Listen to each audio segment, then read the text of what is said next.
ప్రభుత్వ పరిపాలనా యంత్రాంగంలో అనవసర వ్యయాలకు అడ్డుకట్ట వేస్తూ ప్రభుత్వ వనరుల దుర్వినియోగాన్ని అరికట్టే దిశగా కేంద్ర ప్రభుత్వం అత్యంత కీలకమైన నిర్ణయం తీసుకుంది.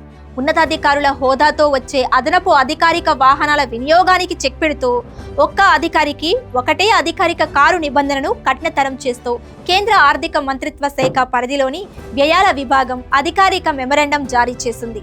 అదనపు బాధ్యతల పేరుతో ప్రభుత్వ వాహనాలను పెంచుకునే విఐపి సంస్కృతికి స్వస్తి పలుకుతూ కేంద్రం తీసుకున్న ఈ సంచలన నిర్ణయం ఆర్థిక క్రమశిక్షణ మరియు దీని వెనుక ఉన్న పూర్తి వివరాలను ఈ వీడియోలో చూద్దాం.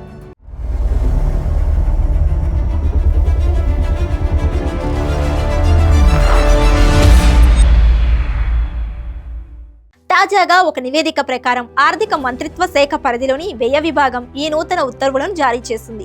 ఇప్పటి వరకు కేంద్ర ప్రభుత్వ పరిధిలో ఉన్న ఉన్నతాధికారి తన మూల శాఖతో పాటు ఇతర మంత్రిత్వ శాఖలు, ప్రభుత్వ విభాగాలు, ప్రభుత్వ రంగ సంస్థలు లేదా స్వయం ప్రతిపత్తి సంస్థలు అదనపు ఇన్ఛార్జిగా వ్యవహరించినప్పుడు ఆయా సంస్థల నుంచి వేరువేరుగా అధికారిక వాహనాలను పొందే సదుపాయం ఉండేది.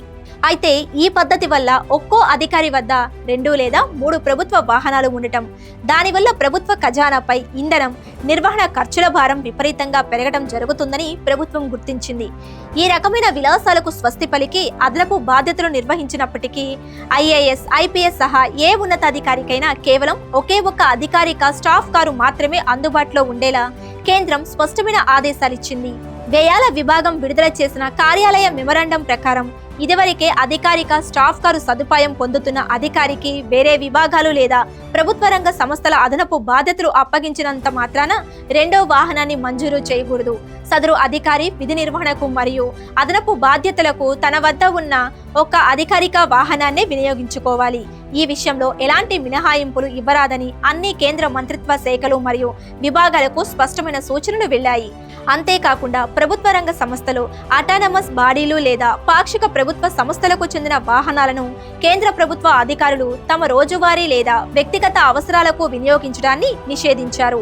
కేవలం అధికారిక పర్యటన లేదా అధికృత విధుల నిమిత్తం మాత్రమే అనుమతించారు. వినియోగంలో లేని లేదా మిగులుగా ఉన్న ప్రభుత్వ వాహనాలు దుర్వినియోగం కాకుండా సంబంధిత శాఖలు వాటిని భద్రంగా తమ సంరక్షణలో ఉంచాలని ఉత్తర్వుల్లో పేర్కొన్నారు. 2022 సెప్టెంబర్ 1న కేంద్ర ప్రభుత్వం జారీ చేసిన మాస్టర్ ఆఫీస్ మెమరాండం నిబంధనలకు కొనసాగింపుగానే ఈ తాజా ఉత్తర్వులు వెలువడ్డాయి. గతంలో రూపొందించిన స్టాఫ్ కార్ మార్గదర్శకాలలో కొన్ని సవరణలు చేస్తూ అధికారులు అదనపు హోదాలను చూపి విభిన్న శాఖల నుంచి ప్రయోజనాలు పొందకుండా అడ్డుకట్ట వేశారు. నిబంధనలను ఉల్లంఘించి అదనపు వాహనాలను కేటాయిస్తే లేదా వినియోగిస్తే కఠిన చర్యలు ఉంటాయని ప్రభుత్వం హెచ్చరించడం వారి తీవ్రతకు అద్దం పడుతుంది. ఈ నిర్ణయం ద్వారా పరిపాలనా సామర్థ్యం పెరగడమే కాకుండా పన్ను చెల్లింపుదారుల సొమ్ము ఆదా అవుతుంది. అధికారుల వద్ద మిగులు వాహనాల నిర్వహణ తగ్గటం వల్ల ఏటా కోట్లాది రూపాయల ఇంధన మరియు రిపేర్ వ్యయం ఆదా కానుంది. అన్ని మంత్రిత్వ శాఖలలోనూ ఒకే రకమైన సుపరిపాలన, పారదర్శకతను తీసుకురావడానికి 1 ఆఫీసర్ 1 కార్ విధానం దోహదపడుతుందని విశ్లేషకులు భావిస్తున్నారు.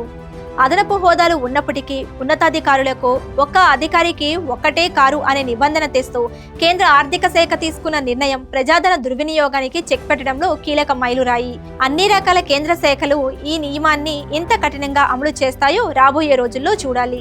మరి ఉన్నతాధికారులు అదనపు వాహనాల వినియోగానికి చెక్ పెడుతూ కేంద్ర ప్రభుత్వం తీసుకున్న 1 ఆఫీసర్ 1 కార్ నిర్ణయంపై మీ అభిప్రాయం ఏంటి? మీ అమూల్యమైన ఆలోచనలను కింద కామెంట్ సెక్షన్లో తప్పకుండా రాయండి. మరిన్ని తాజా జాతీయ వార్తలు, పరిపాలన రంగ అప్డేట్స్ మరియు లోతైన విశ్లేషణ కోసం మా ఛానల్ని ఇప్పుడే లైక్ చేయండి, షేర్ చేయండి, సబ్స్క్రైబ్ చేయండి. కీప్ వాచింగ్ ఖ్యాతి కనెక్ట్స్.